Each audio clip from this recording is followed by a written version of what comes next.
Ертеде орманның бір шетінде ескі бір ешік болыпты. Онда ешкі мен оның 7 лағы өмір сүреді.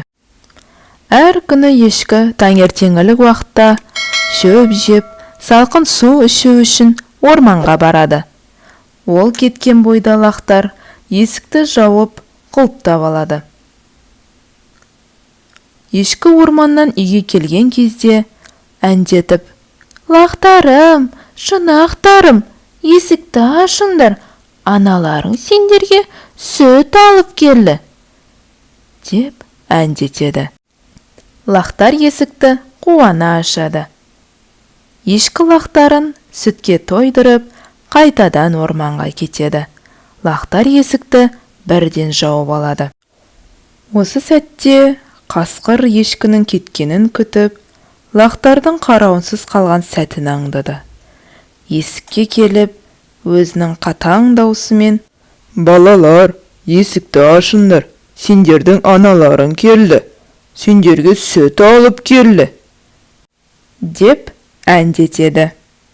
Сол кезде лақтар: «Сенің даусың біздің анамыздың даусына мүлдем ұқсамайды. Сен өтірік айтып тұрсың. Біздің анамыз жіңішке дауыспен әндетеді». Не істерін білмеген қасқыр ұстаға барады. Ұстадан даусының жіңішке болып шығуын қалайды.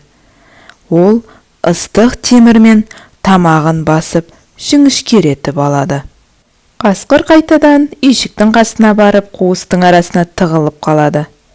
Бір кезде ешкі келіп, есікті тоқылдатып әндетеді: «Лақтарым, шынақтарым, аналарың келді, сендерге сүт алып келді». Сол кезде қасқыр ешкінің даусын мұқият тыңдап тұрады. Лақтар есікті ашып, қасқырдың үйге келіп, есікті қағып, оларды жегісі келгенін айтып береді. Ешкі лақтарды тамақтандырып, қатаң түрде ескертеді: «Үйге біреу келіп, есікті қағып қатаң дауыспен сөйлесе, ешкімге ашпаңдар». Ешкі кете салысымен аңдып тұрған қасқыр есікті қағып, жіңішке даусымен: «Лақтарым, шынақтарым, аналарың келді, сендерге сүт әкелді». «Мүмкін бұл біздің анамыз келді. Анашым, анашым!» Лақтар сеніп, есікті ашады.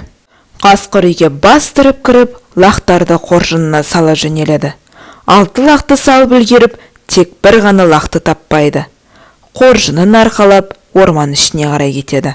Ешкі үйінің есігі ашық тұрғанын көріп, қорқып кетеді.